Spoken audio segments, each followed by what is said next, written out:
o admirável psiquiatra Carl Gustav Jung, após mergulhar nas sombrias dores da depressão, ele descobrira as necessidades do entendimento humano e, diante de sua experiência, ele começou a analisar a intimidade da criatura humana e deparou-se com os arquétipos. E ele descobrira que nesse campo energético há uma formação psíquica onde aloja-se as sombras. O que são as sombras? São as experiências mal logradas e também ali as experiências bem logradas, onde nós vamos arquivando todas as nossas experiências.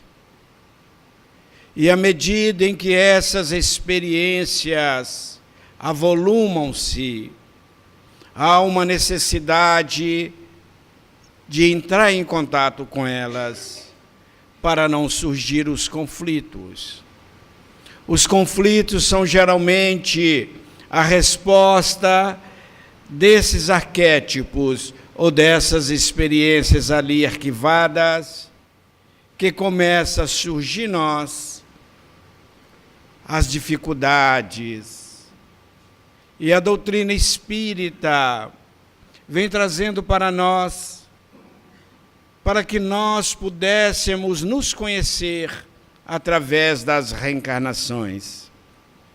E na questão de número 919, o admirável Allan Kardec, ele questiona os nobres espíritos: qual o meio prático e mais seguro que o homem tem de vencer o assédio do mal e ser feliz ainda nesta vida? O admirável Santo Agostinho lhe responde: um sábio da antiguidade já vos disse, conheça-te a ti mesmo. E o admirável Espírito Santo Agostinho, ele dá para nós uma técnica do autoconhecimento. Ele ensina-nos que todas as noites deveremos fazer um balancete de nossas ações diárias. O que nós fizemos de bom, o que nós fizemos de ruim, o que deixamos de fazer.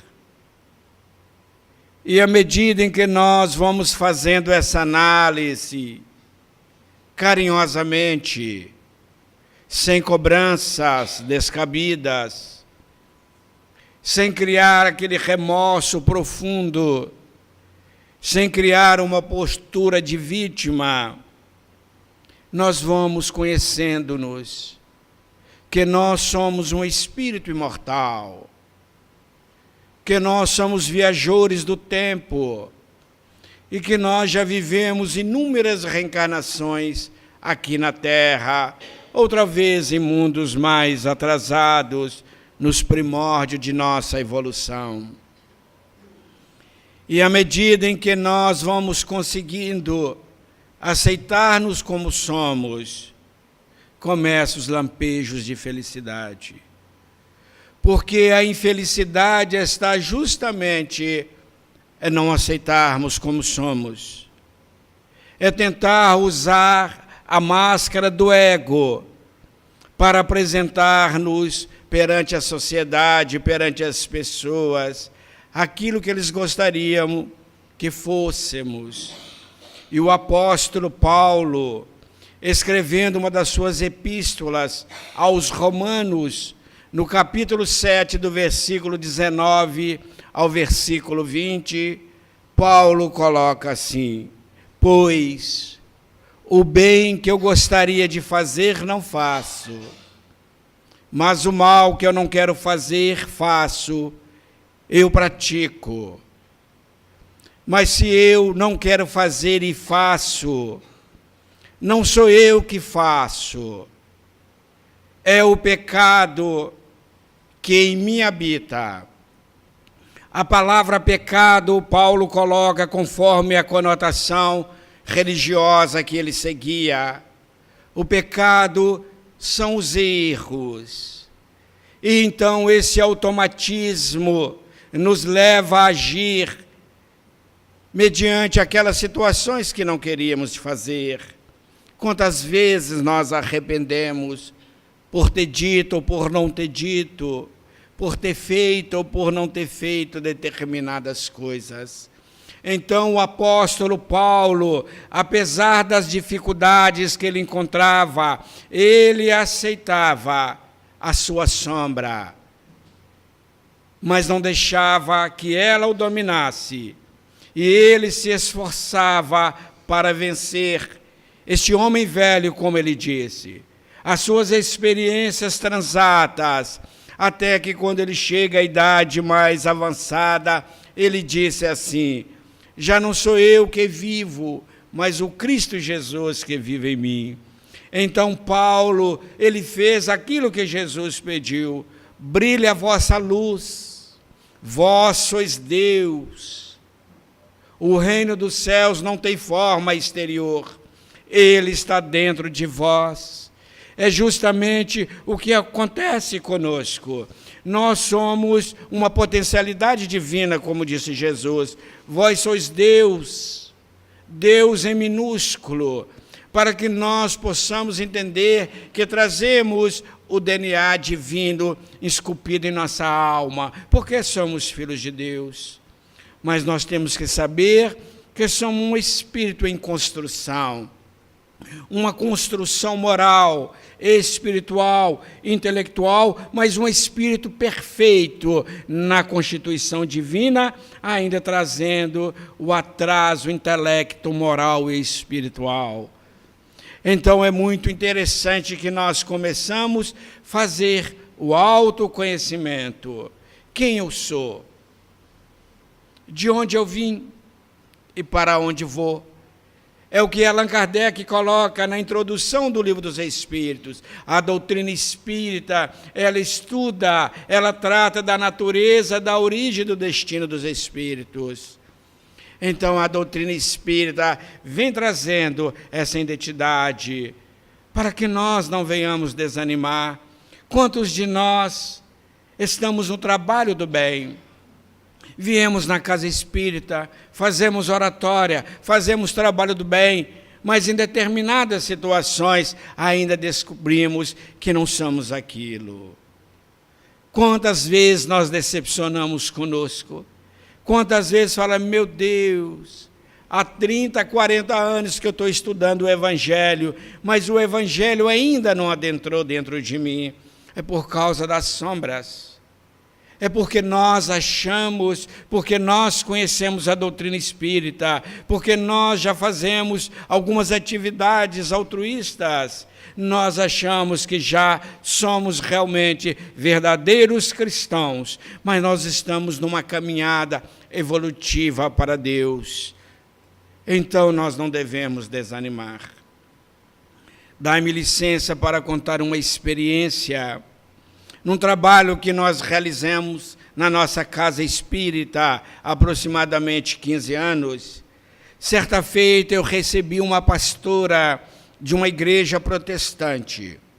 Ela teve um surto psicótico, ela adoeceu-se, ela ficou numa depressão profunda, e na medida em que ela viu que a dor dilacerava-lhe a alma, ela foi nos procurar na casa espiritista. Como disse meu amigo psicólogo, ele fala: José, a dor não tem religião, ela quer ser sanada. E quando essa irmã chegou na casa espírita, e eu fui conversar com ela, Ela me disse: eu vejo você falando muito de Pedro, de Maria de Magdala, onde você conhece tanta informação que na Bíblia eu não conheço. Eu falei Maria de Magdala e contei a história para ela, falei da negação de Pedro, do sofrimento de Pedro por negar Jesus por 3 vezes, e ela me disse, me contou sua história. Eu tive uma depressão profunda, José, porque eu não aceitava os meus erros. Eu pregava no púlpito, eu orientava, como ela disse, as ovelhas da minha instituição, mas eu deparava que eu não era aquilo, e aquilo começou a me dar uma revolta, uma vergonha de mim mesmo, e eu fiz uma depressão profunda. Mas agora que conversando com você aqui no grupo, ouvindo as palestras, eu compreendi que o Evangelho é um roteiro seguro para me vivenciar. Ele todo dia me sinaliza um caminho que é uma lição de amar, perdoar, ser bom, ser honesto, que são as leis de Deus. E graças a Deus, à medida em que eu fui compreendendo, eu curei-me dessa depressão, porque ela não concordava, ela não aceitava, porque ela falava de amor e não amava profundamente. Ela falava de paciência, mas irritava-se. E quantas vezes acontece conosco, e muitos desistem. Quantos companheiros falam: José, eu parei, porque eu vi que eu sou um espírito muito atrasado. Eu falei: isso eu já sabia. Mas que ninguém vai mudar da noite para o dia.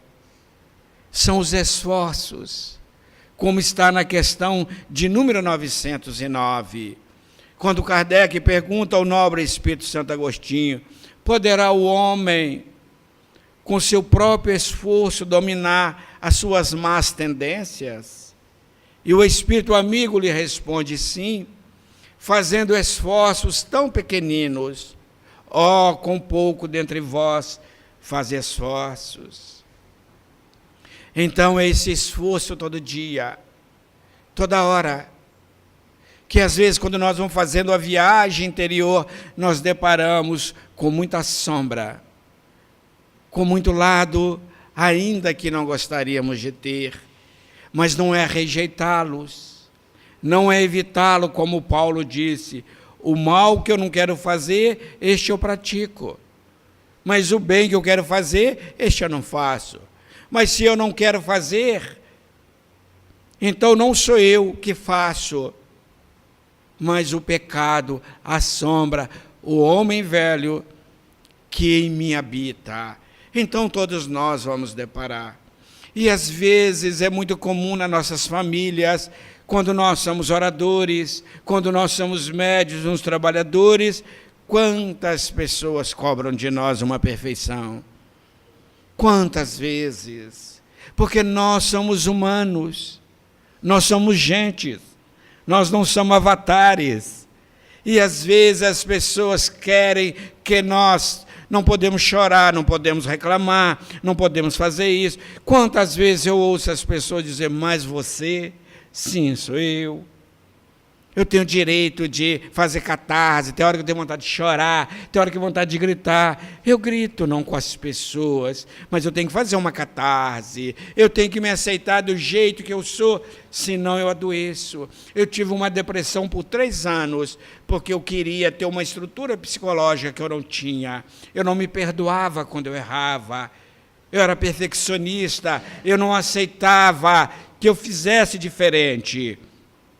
E eu fui fazendo uma depressão profunda, e foram 3 anos de depressão, até um dia que eu aceitei-me como eu sou e disposto a todo dia melhorar um pouco mais. Para que nós não venhamos adoecer, nós temos que entrar esse contato conosco.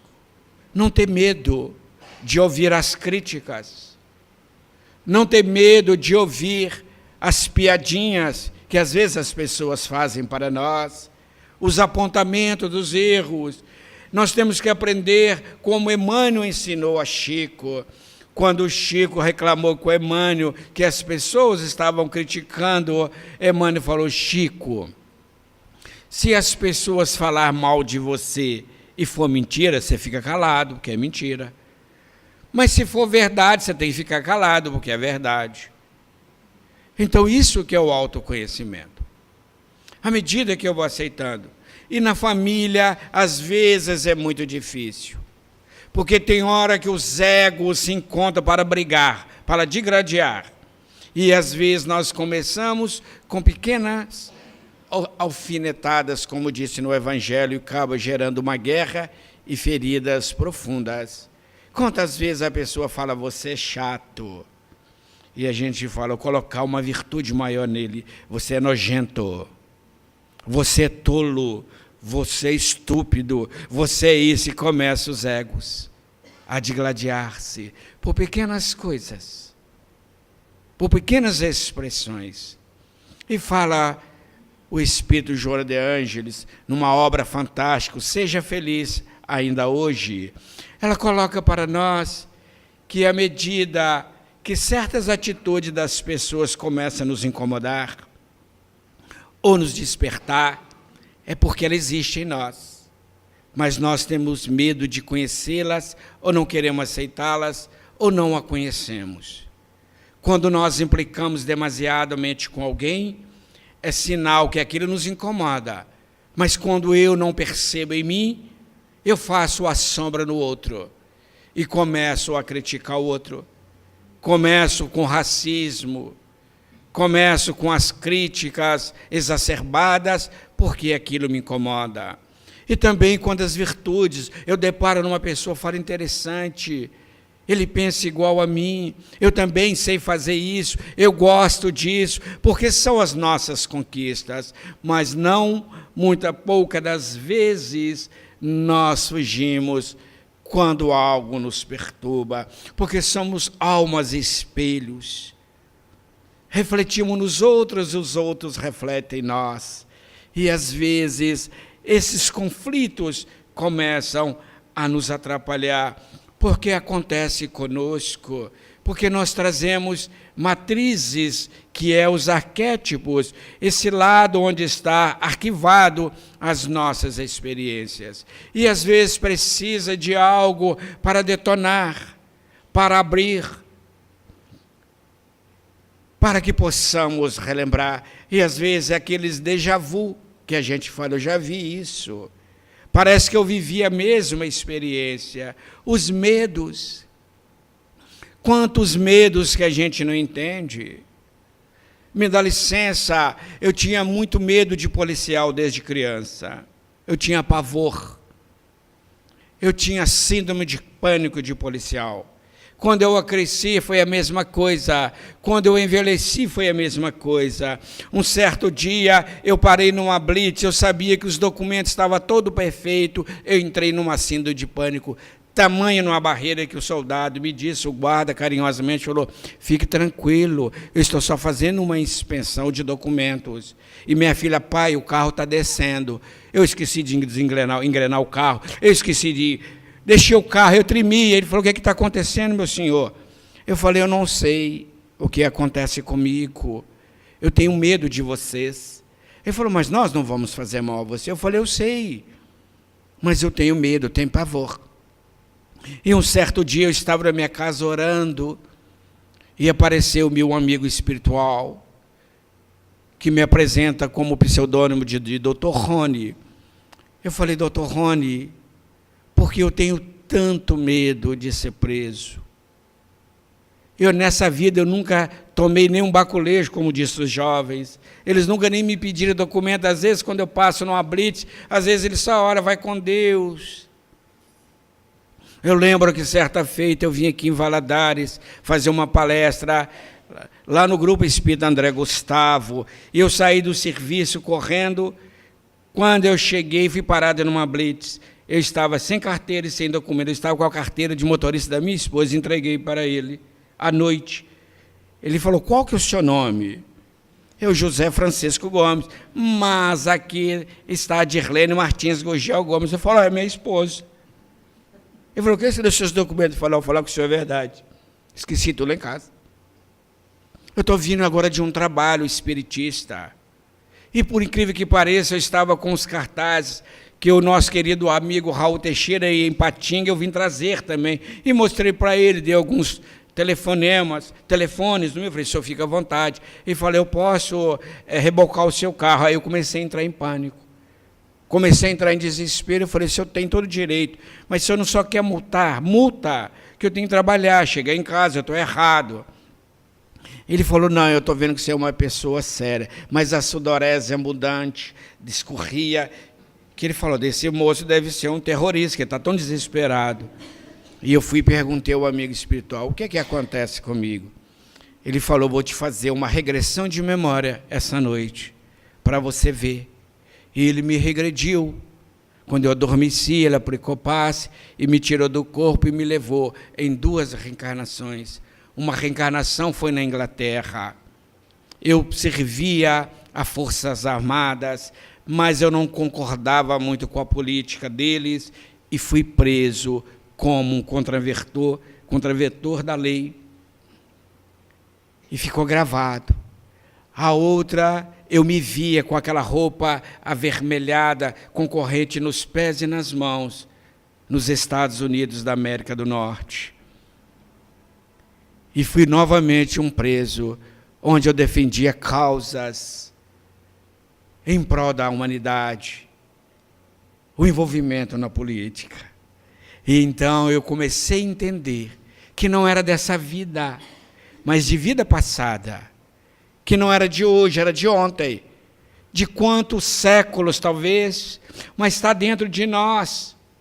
Chega uma hora que vai aparecer, é que muitas vezes a gente não sabe por que eu estou tão atormentado, porque quem tem síndrome de pânico não sabe. Eu estive viajando na Semana Santa em determinada cidade e fiz um simpósio, um seminário sobre depressão e ansiedade, as doenças do século.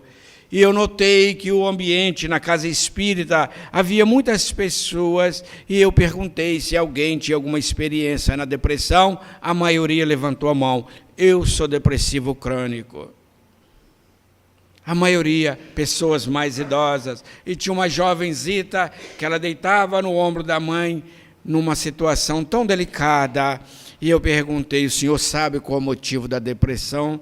Todos falaram, não sei. É porque ainda não tiveram coragem de entrar em contato com essa sombra, com esse núcleo de dor, que às vezes é uma criança ferida. Atendi há pouco tempo um senhor, que quando ele sentou na cadeira para tomar os passes, quando eu fui aplicar o passe, o amigo espiritual falou assim comigo, ele está querendo suicidar. Ele já escreveu uma mensagem no celular e vai suicidar-se. E o problema dele é com a família. Ele está com dificuldade, a família o ama, ele é muito triste, é uma pessoa que não é feliz. Converse com ele. E eu comecei a conversar, mas sem saber, o amigo espiritual falou, deixa eu usar a sua psicofonia, que eu mesmo converso. E conversou com ele. E foi conversando, depois ele me falou, José, eu estava querendo suicidar, porque eu sou tão infeliz. Eu não sei por que eu não sou alegre, desde criança eu sou assim. O que está acontecendo comigo? Eu falei, volta lá no trabalho para a gente conversar. E um certo dia, passado muito tempo, esse amigo apareceu no trabalho e o amigo espiritual me falou, o problema dele é porque quando ele era criança ele foi abandonado pelo pai assim que a mãe morreu. Ele tinha 3 anos. E depois o tio o criou. E depois o pai o pegou. Ele criou, feriu-se a criança. E ele não é feliz. E ele queria saber por isso, o porquê. E o amigo espiritual me falou e conversou com ele. Mostrou para ele que era criança por causa das perdas que ele havia sentido. E quantos de nós trazemos uma criança ferida emocionalmente desta ou de outras vidas que não sabemos?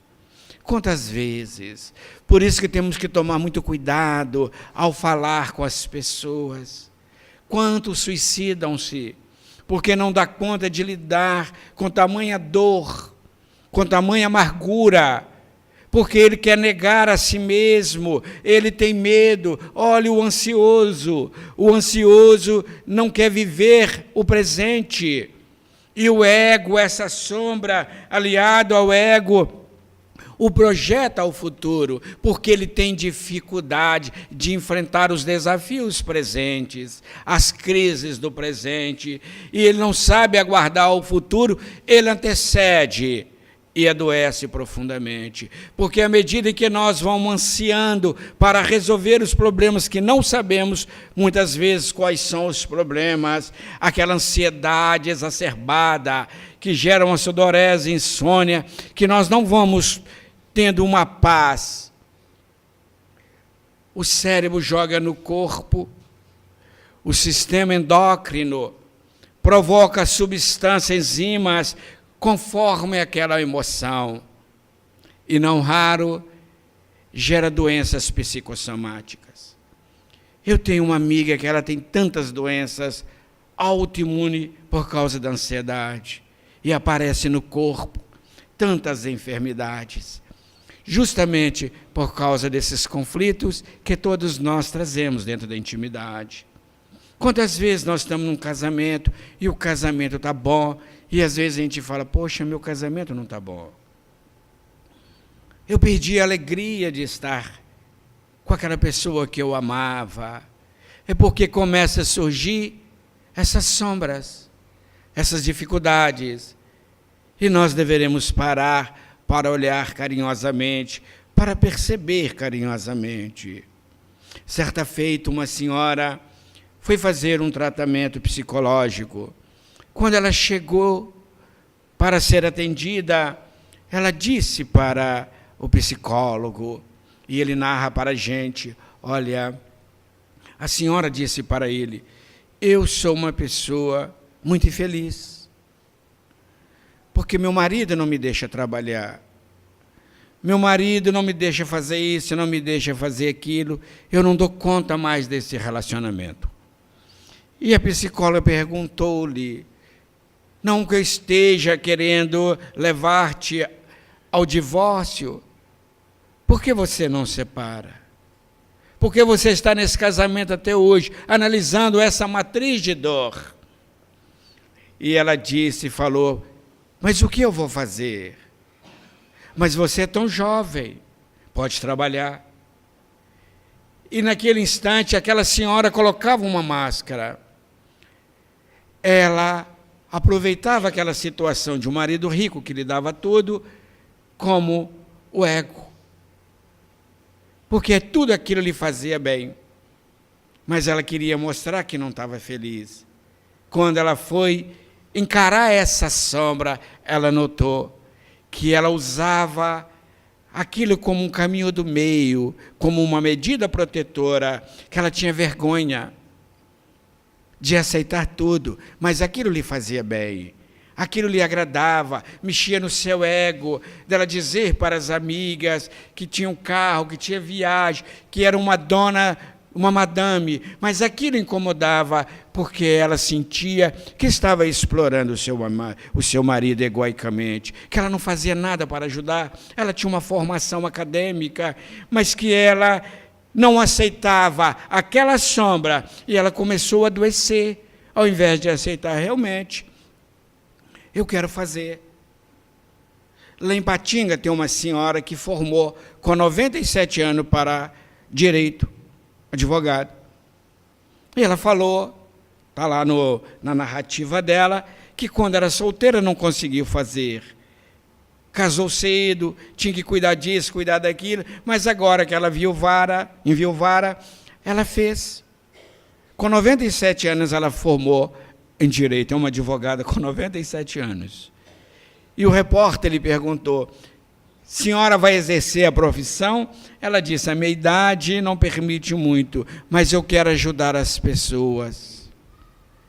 Eu quero ajudar, orientar as pessoas. E aquilo que eu não sei, eu vou buscar outras pessoas que saibam para orientá-la. Então nunca é tarde para ser feliz. E às vezes nós condicionamos, mas eu estou velho. Comigo já não tem jeito. Aí eles falam para nós, mas meu casamento não está bom. Já não existe aquele amor. Existe o amor. O amor é como uma planta que tem que ser regada. Mas aos domingos, ele acorda com aquele pijama listrado. Ele fica o dia inteiro de pijama. E ela fica o dia inteiro de rolinho na cabeça, com máscara. Ou então ela está com a camisa, com todo respeito, de política. Como vai dar certo esse relacionamento? Como vai ter carinho? Aí ela fala, mas eu já estou velha, não preciso de produzir. Quando ela o conheceu, ele era aquele Apolo. E hoje ele fala, agora eu estou velha, não preciso de cuidar. E fica aquela coisinha de Jesus, carinhosamente falando, como disse um humorista, né? Coisinha de Jesus. E ele não cuida, ela não cuida. Como que esse amor vai nascer? Como que esse casamento vai florescer?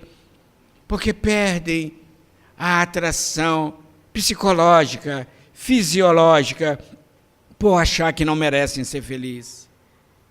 E o pior, que um ainda cria um rótulo para outro.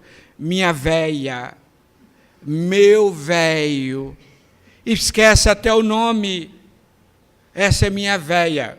Esse é meu velho. Este é meu velho. E quando não fala, esta é minha patroa.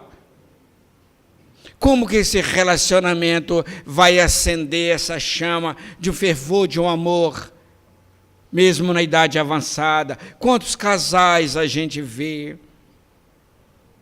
Com todo carinho, eu vou citar o nome de uma pessoa que eu admiro profundamente. É Dona Maria Prado, que é conhecida de vocês. Dona Maria Prado, muitas vezes ela me recebia na sua casa, e eu trazia meus filhos quando a gente ia fazer a palestra. Todas as vezes que eu chegava, Dona Maria Prado estava tão bela, ela é muito bela, é uma pessoa otimista, é uma pessoa maravilhosa, e meus filhos a chamavam de vó. Ô vó, ela cuidava da gente, a gente chegava na casa, ela preparava os lanchinhos para as crianças, e fazia isso com todo carinho, com todo amor, toda bem bonitinha, toda emplumadinha. É porque ela se ama profundamente. Ela não deu conta, ela não pensou que envelheceu, porque o corpo envelhece, mas a alma não envelhece. Essa amiga me mostrou muita coisa que eu observei, o otimismo, ela me orientava, ela falava dos projetos de espírita que ela fazia, de como foi sua vida. Eu vi a filmagem da experiência de vida dela. Eu encantei com essa alma, que é uma alma cristã. Ela não precisa de eu estar falando, mas como tema hoje eu lembrei-me dela, que é aqui da cidade de vocês, é uma alma nobre. E às vezes nós tememos o que os outros vão falar de nós. Eu tenho um filho de 16 anos, ele cortou o cabelo, parece que todo mundo tem a mesma forma, né? Ele cortou o cabelo assim, pouquinho aqui e menos aqui, e faz os negocinhos. E ele chegou em casa todo emocionado, falou, pai, como eu fiquei? Eu falei, você está lindo. Pai, eu queria te falar, o senhor podia cortar assim também, pai. Como, meu filho? Assim, chavado. Para entender o dialeto é difícil. O senhor podia cortar assim, mais ou menos, é só assim, um toque assim, para o senhor ficar muito jovem, porque o senhor é jovem, o senhor ficar mais belo, que tal? Eu falei, não, meu filho, é muito para mim, embora eu adoro essas coisas, mas eu vou chamar mais atenção do que eu já chamo. E fiquei pensando, o próximo corte eu vou fazer igualzinho dele. O entusiasmo dele. Não precisa ser muito profundo, pai. Eu passei a máquina 1, só passa 3, mas é só chavadinho. Que eu não entendi nada do que é chavadinho. Que eu não sei o que é chavado. Chavado a gente sabe na peça, quando eu fiz tornearia, que tem que, né, dar uns chanfros ali, dar uma chavada. E ele me mostrando, é só um sombreado, pai. E eu falei, meu filho, sua sobrancelha está linda. Eu fiz a sobrancelha, pai. A sua, pai, se dá uma tiradinha aí, vai ficar um espetáculo. Falei, filho, eu vou chamar muita atenção. Quando eu subi na tribuna, as pessoas falam, ó, que é aquilo, Jesus? E esse fervor que nós temos que trazer com equilíbrio. Essa vontade juvenil na nossa alma, esse idealismo, esse querer estar bem, é fazer uma caminhada, é cuidar da gente, é ler, é se arrumar para sair, é não ter vergonha de ser feliz, que às vezes nós estamos com vergonha por causa da nossa sombra. Aquela sombra que nós escondemos, temos medo de assumir a nossa postura. Então, quando Jesus disse, brilhe a vossa luz, porque a sombra é a ausência de luz. Então, nós temos que nos conhecer. Nós temos que estar conosco, conversar conosco lá, como vai. Parece coisa de doido, mas não é muito doido não, é doido por a gente mesmo. Eu lembro quando eu estava numa crise depressiva, me apareceu um amigo espiritual, com um sotaque alemão, e ele disse assim para mim, meu nome é Josafá, e eu fui oncologista aqui na Terra. O seu estado, como você se encontra, pode gerar um câncer. Eu falei, como assim? Você está criando tanto campo mental negativo que você está gerando produções de enzimas que podem provocar um câncer, uma metástase. E eu falei, o que eu tenho que fazer?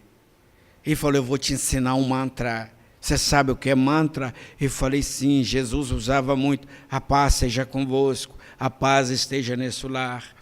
Ele falou, eu vou te ensinar um mantra. Todo dia você vai levantar e olhar para o espelho. Abrindo um parênteses, o depressivo odeia espelho, porque ele vê sua máscara. Ele se vê distorcido a sua imagem. Ele se acha feio, mas porque ele não se arruma. Ele se acha triste, porque ele não se alegra. E então ele me disse, se levanta, olha para o espelho e diz assim, eu mereço ser feliz. No primeiro momento você vai falar de uma forma sem sal, porque você está muito sem sal.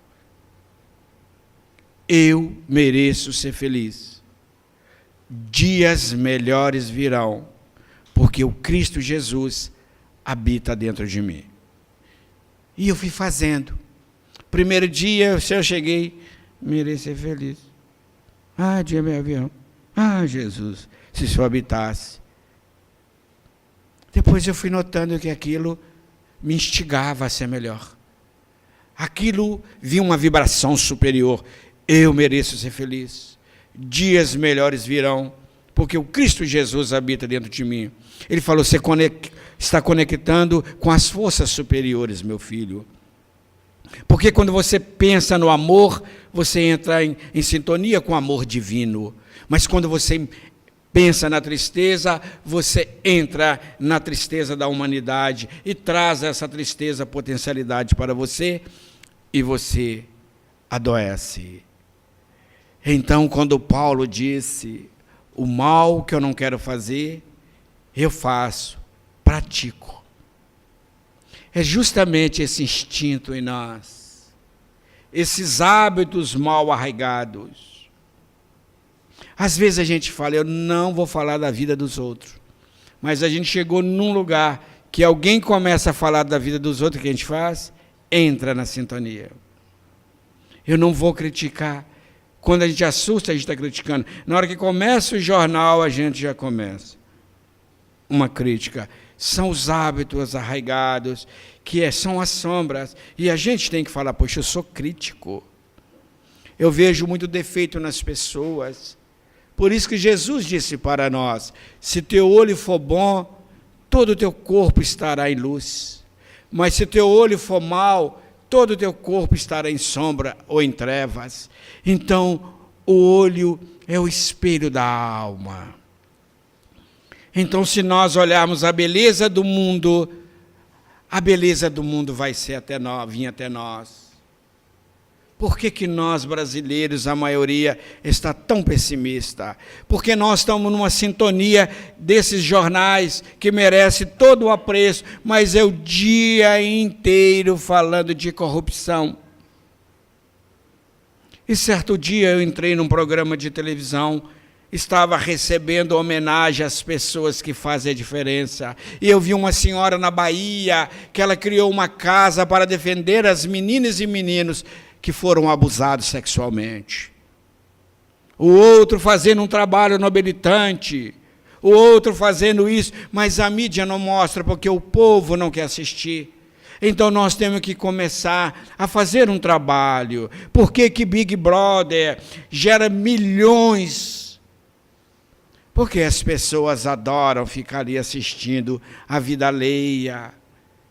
Às vezes, quando passa uma entrevista sobre ele, as pessoas mostram com raiva, as pessoas falam daquelas personagens que estão todas ali treinadas para interpretar a miséria humana, a promiscuidade, o abuso, e nós estamos com a família na frente lá. Vai ter paredão. Nós adoramos paredão. Embora eu nunca assisti, mas eu vejo meus amigos, José, hoje vai ter paredão, o Lido vai para o paredão. Eu lembrei-me da mulher equivocada. Quando ela ia ser apedrejada, havia uma parede, um paredão onde ela receberia pedra. Eles trazem do psiquismo de longe esse paredão para fulminar uma pessoa. E nós estamos assistindo, e nós estamos batendo palma, e esquecendo de estudar a doutrina espírita. E esquecemos de ler o Livro dos Espíritos. Fez-se um censo aqui em Minas Gerais, que a maioria dos médios não estudaram o Livro dos Médios. A maioria dos espíritos não leram o Livro dos Espíritos. Uma pequena parcela estudou o Livro dos Espíritos. Uma parcela ainda menor leu as 5 obras. Isso é uma doutrina libertadora. Se é uma doutrina que nos coloca em relação a nós mesmos e nos mostrando que somos herdeiros de Deus, que nós não estamos aqui na terra para sofrer. O sofrimento é uma consequência das nossas ações nefastas. Eu gostaria que nós imaginássemos agora, imagine vocês, uma criança de 4, 5 anos. Imagine se vocês fossem essa criança. Essa criança saiu para brincar com um amigo no parque. O amigo, ele, outros amigos da escola e a mãe de um amigo dele, que era sua vizinha. E estava chovendo muito. E eles brincaram na lama, molhou os pés, sujou as roupas, naquela alegria. E sua mãe ficar em casa. O marido havia viajado e a diarista não foi para fazer a limpeza do lar. E ela começou a trabalhar, limpando o lar, preparando a comida, e ela só ficava preocupada com a limpeza, com a comida, e tem que fazer rápido antes que meu filho chegue, porque limpar com a criança em casa vai ser muito mais difícil. E a sua mente estava presa àquela ansiedade da limpeza. E aquela criança, a hora de ir embora, quando aproximou da sua casa, ele viu no jardim uma flor. Ele despediu do amigo. E ele havia visto uma cena no filme que uma mãe havia ganhado do filho uma flor. E ela ficara muito feliz.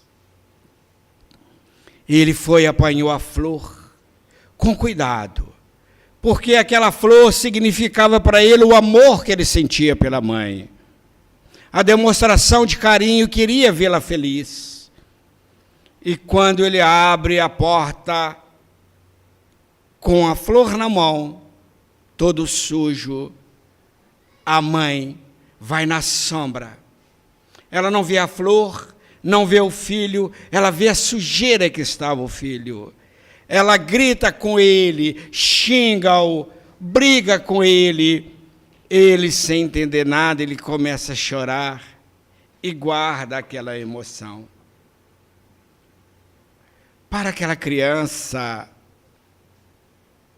um arrobo de sentimento, de amor, dói.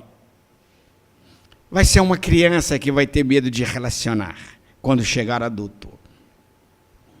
Vai ser uma criança insegura, tímida, porque ele vai fazer uma interpretação inconsciente lá nesse arquétipo junguiano ou no perispírito que nós estudamos na doutrina espírita.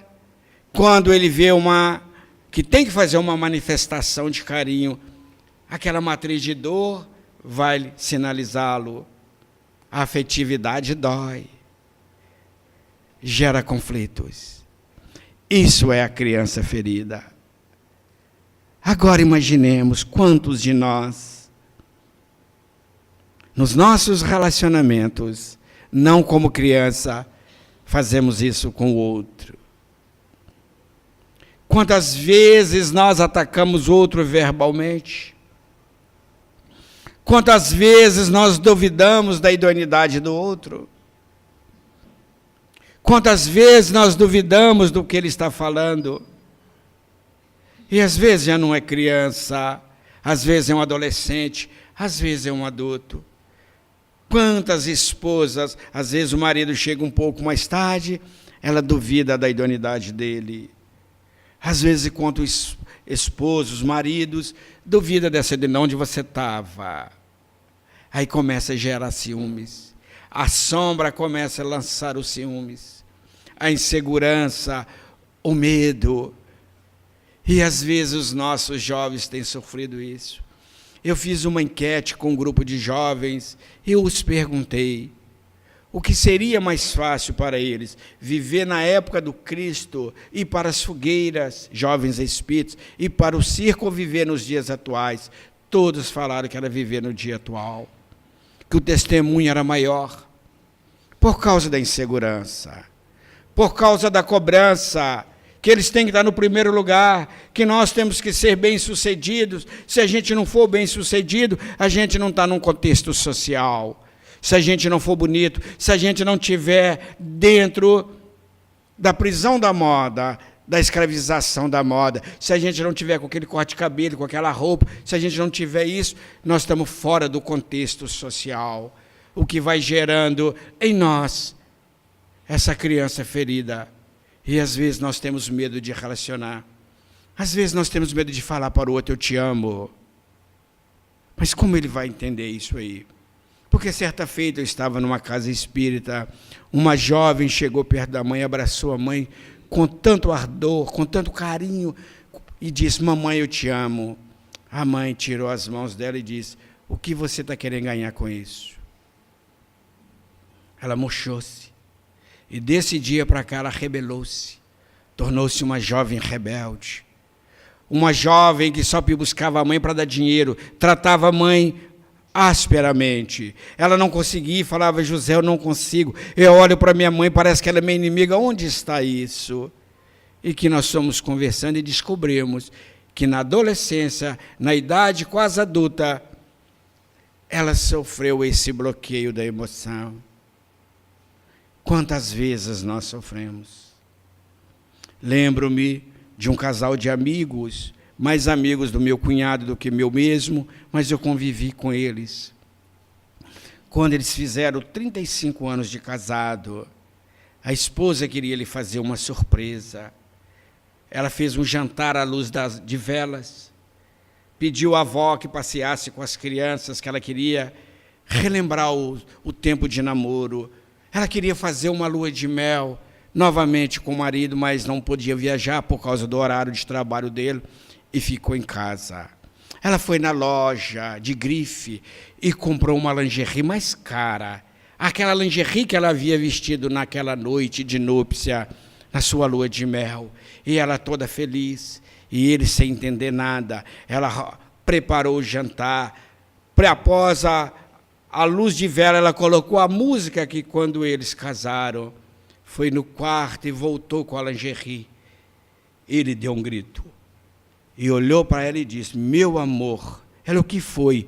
Você está parecendo uma jiboia enrolada.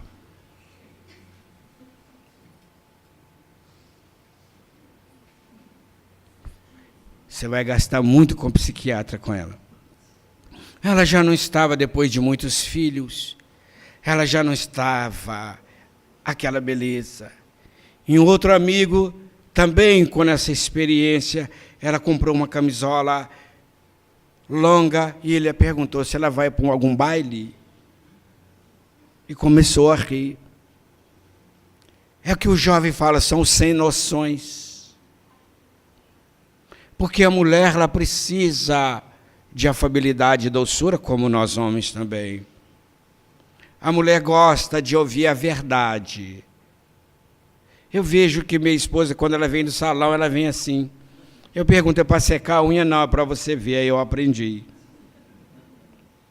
Ela chega do salão, eu olho o cabelo, eu olho o pé, eu olho, você está linda. Você gostou da cor?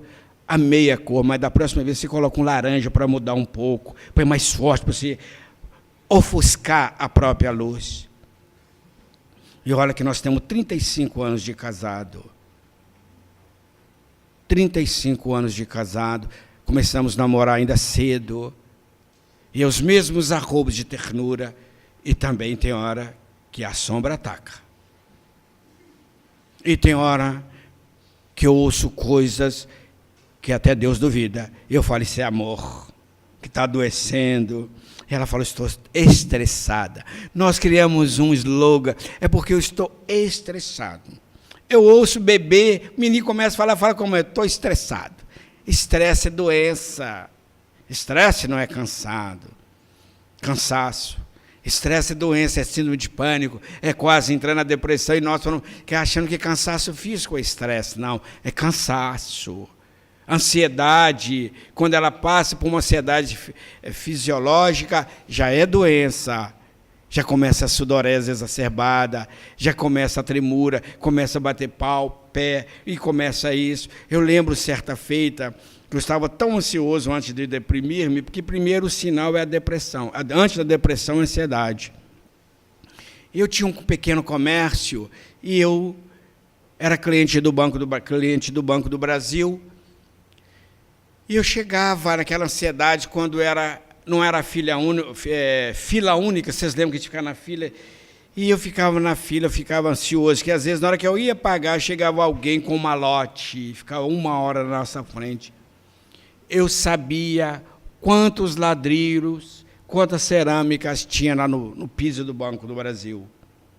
E quando eu cansei de contar as cerâmicas, eu fui começar a contar aqueles gomos da persiana. Eu sabia de cor. Eu sabia quantas mesas. Eu sabia que hora que as meninas iam para o café, que hora que eu estava ficando neurótico. E quando eu cansei, eu comecei a contar os degraus. Eu sabia quantos degraus tinha a escada. A largura deles, eu comecei a medir com quantos passos. E eu falei, acho que eu estou ficando doido. Já era o estresse, já era a ansiedade exacerbada que estava levando. Às vezes, quando eu fechava o comércio, quantas vezes no meio do caminho vinha na minha cabeça, está aberto. Eu tenho certeza que nunca aconteceu com ninguém aqui. Eu voltava lá e conferia, está aberto. Mas eu não acreditava que estava fechado. Eu fechava, mas não acreditava que estava fechado. Isso é estresse. Isso é a sombra da insegurança, do medo exacerbado. Então eu tinha funcionários, companheiros que me ajudavam no trabalho. Eu falei com eles, você fecha e eu fico olhando, você me entrega a chave. Eu ainda tinha que conferir.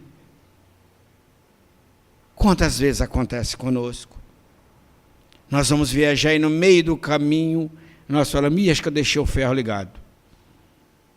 Eu acho que eu esqueci a carteira. Eu acho que eu esqueci isso. E voltamos, está tudo ali. Quanto estresse nós estamos sofrendo nos dias atuais, ansiedade. E essa ansiedade está tamanha que hoje nós temos um grande amigo que não reclama, que não acha ruim, ele só acaba a bateria às vezes, o celular. Nós perdemos o contato, o calor humano, por causa dessa tecnologia excelente. Nós não damos conta. Nós vamos numa festa, eu chego, vejo, às vezes eu levo os jovens espíritas para minha casa, para a gente confraternizar. A primeira coisa que ele chega e pergunta: tio, qual é a senha? Não tem senha. Guardar o celular. E eles ficam inquietos. E eles começam. Eles andam para lá. Chega um momento que eu fico com dó, dou a senha. Todo mundo fica calmo. É o Rivotril. É o antiansiolítico da sociedade moderna. É o celular.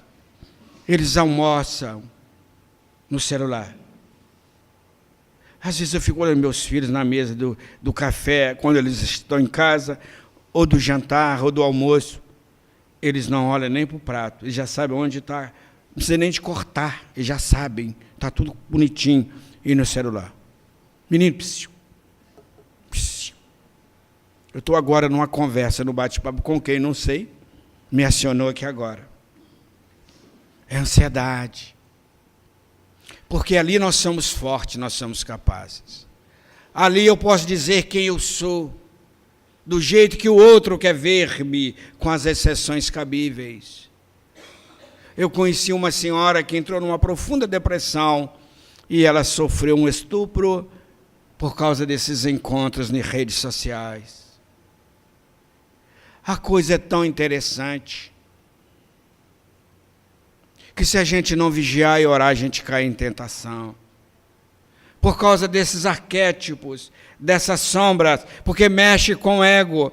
Às vezes alguém manda uma mensagem para você, ela acenou, ele acenou, e quando você vai ler o estilo da pessoa, ele coloca: eu tenho 1,80 m, eu sou isso. Ele diz: ó. E às vezes é aquela coisinha, né? Que a gente não conhece.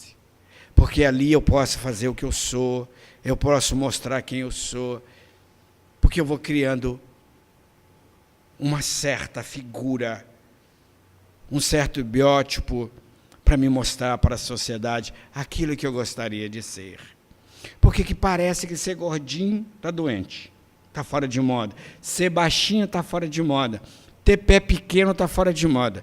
Porque quando, na minha juventude, aquele que tinha pé maior calçava 40. Quando calçava 42, 44, era zombaria. A gente ria. Hoje os meninos de 16 anos calçando 44, 42, e eu tenho um pé que calça 38, eles ficam rindo de mim. Fala: pai, que pé de moça. É como se pé de moça não tivesse um valor. Mas, pai, esse pezinho do senhor dá até vergonha. Meu filho, eu calço, é isso. Não tem jeito. A minha geração, a genética dela é diferente. Olha vocês, eu tenho 1,70 m, vocês têm 1,80 m, quase 1,90 m. Olha o que Jesus faz com a gente, eu brinco com eles. E vocês se acham, tudo academia, e fica falando que eu não sou sarado. Que vocês são sarado. Mas o que é sarado, meu filho? Pai, academia. E ele olhou para mim: pai, o senhor tem uma estrutura óssea. É como se ele fosse um conhecedor da biologia humana. Como se ele fosse um PhD em estrutura óssea. Ele falou: pai, o senhor tem uma estrutura que, se o senhor fazer umas musculações com um aparelho tal, pai, o senhor não vai chamar mais Zezinho, não, você vai ser o Zezão da academia. Minha mãe não vai deixar nem o senhor sair. Eu falei: então eu não quero. Deixa eu empregar Jesus do jeito que eu gosto, com essa coisinha que ela vai ficar mais confiante. Ela vai saber, né, que ninguém vai ter muito olho. Agora, se eu chegar com essa estrutura, como você que é saradão, eles falam: pai, mas tem que ser. A moda agora é ser sarado. E compara pessoas da nossa idade. O meu filho que falou para mim fazer chavada, ele fala: o meu professor, pai, faz maior sucesso lá na escola, porque ele fez esse chavadinho. Eu falei: mas eu não vou chavar, que eu não sou chaveiro, menino. Deixa o meu cabelinho assim. Um dia, quem sabe, eu vou com você no barbeiro, lá onde você corta, e a gente vai chavar. Mas se a gente entrar nessa, a gente perde aquilo que a gente gosta. A gente perde a nossa identidade para agradar os outros. Para que os outros conduzam a nossa vida. Aí a gente passa a insegurança, vem com a síndrome de pânico, com pavor, porque não nos aceitamos. Aí tornamos críticos, porque quando eu não gosto, eu não quero ser igual ao outro, eu passo a atacar o outro, porque o outro me incomoda. Eu passo a ter inveja, eu passo a ter ciúme do outro. Por isso que Jesus diz, amai a Deus sobre todas as coisas e ao próximo como a ti mesmo. Então, meus queridos irmãos, como disse Santo Agostinho, o autoconhecimento, na questão de número 919, ele fala para nós aquilo que Sócrates havia falado na sua época em Atenas. Um sábio da antiguidade já vos disse, conheça-te a ti mesmo. É o meio mais prático e seguro de vencer o assédio do mal e de ser feliz nesta vida. Porque a partir do momento que eu me conheço, eu sei os meus limites. Eu vou me respeitar. Eu sei o que eu gosto, do que eu não gosto. Eu vou saber dizer não. Por isso que Jesus diz para nós, seja o vosso falar sim, sim, seja o vosso falar não, não.